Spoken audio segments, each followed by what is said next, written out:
If you're getting close to retirement and you're looking at your numbers thinking, I didn't save enough, I want to talk to you for a minute because I've been there.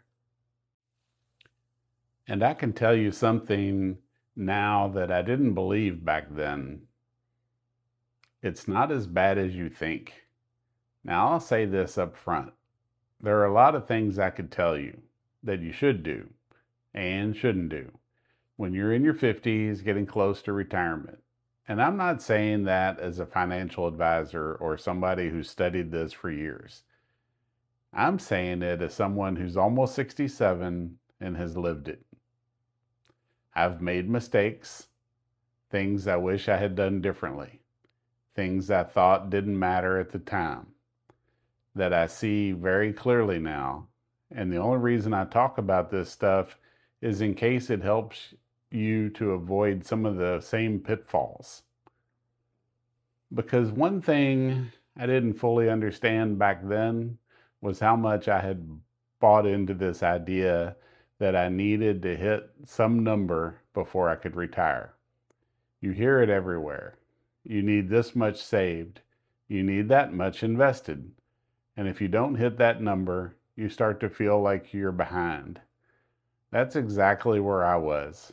And the problem with that way of thinking is it puts all the focus on what you don't have. But retirement, at least from what I've experienced, isn't just about how much you've saved. It's about how you live. And I'll give you an example of the kind of mistakes I'm talking about. There was a time I was always chasing business ideas, thinking, this could be the one. One of them, my daughter actually inspired. It was a retinol cream. I had it private labeled, had boxes of it shipped in from China, put about $2,500 on a credit card, thinking I was on to something. And none of it sold. Every bit of it ended up in the dumpster.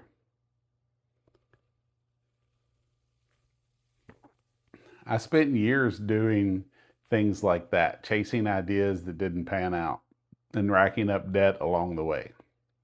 Buying a car I probably shouldn't have bought, putting things on credit cards, not having any real savings or emergency fund. So when something big hit, I wasn't ready. I had to replace my air conditioner at one point, and it was over $8,000. And when something like that happens and you don't have the money set aside, you don't have a lot of good options. You're just trying to solve the problem in front of you. So I did what a lot of people do. I ended up getting an equity loan to pay everything off. And at the time, it felt like the right move. It gave me some breathing room. But now, I'm still dealing with that loan. At the time, it felt like I was trying to get ahead. Looking back, I was making things harder on myself because what I was really doing was trying to out earn my expenses instead of reducing them. And that's something I didn't fully understand until after I retired. For me, the biggest difference wasn't having a big investment account. It was having a place to live that was mine.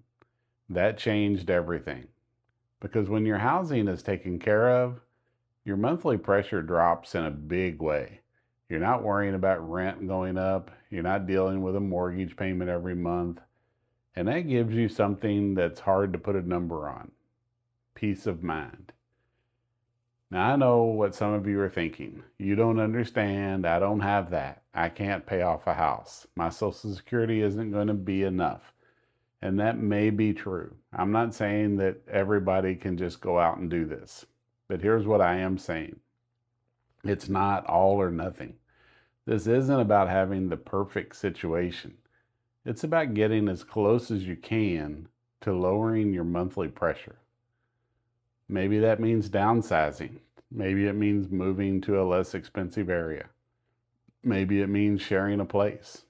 Or maybe it just means taking a hard look at what you actually need and finding ways to bring that number down. Because even if you can't eliminate your housing cost, reducing it can make a much bigger difference than you think. And I'll say something else that doesn't get talked about much. Retirement doesn't look the same for everyone. For some people, it's a full stop. They're done working. For others, it might mean working part-time, doing something lighter, or just bringing in a little extra. And for some, it may not look like what we've always pictured as retirement at all. But that doesn't mean you failed. It just means your version of this stage of life looks different. And that's okay. And I'll be honest with you, things were still pretty tight for me. And up until just a few months ago, I wasn't sitting here with a big cushion. I was making it work, but it was close. Now, more recently, the YouTube income has helped. It has taken some of that pressure off. But I don't look at that as the plan. I look at that as something that helped after I already put myself in a position where my expenses were low enough to manage. Because that's what really this comes down to. Retirement isn't about perfection. It's about putting yourself in a position where your life is manageable, where your expenses don't overwhelm you, where you have some breathing room. I thought retirement was going to feel like I had finally arrived somewhere. But the truth is, you don't arrive. You just move into a different version of life. And the more you can simplify that life, the easier it becomes to live it. So if you're close to retirement and you're worried you didn't do enough, take a breath. Start thinking less about what you don't have and more about what you can make work, because it might be more possible than it feels right now. If you want to see what this has actually looked like for me, I did a video retiring with no savings and how it's really been. I'll link that here. I don't know if it's here in this corner or this corner, but you'll see it. If this connected with you, feel free to share it with someone else who might need to hear it. And if you ever want to support the channel, there's a Buy Me a Coffee link down below. Either way, I appreciate you being here. Thanks for watching.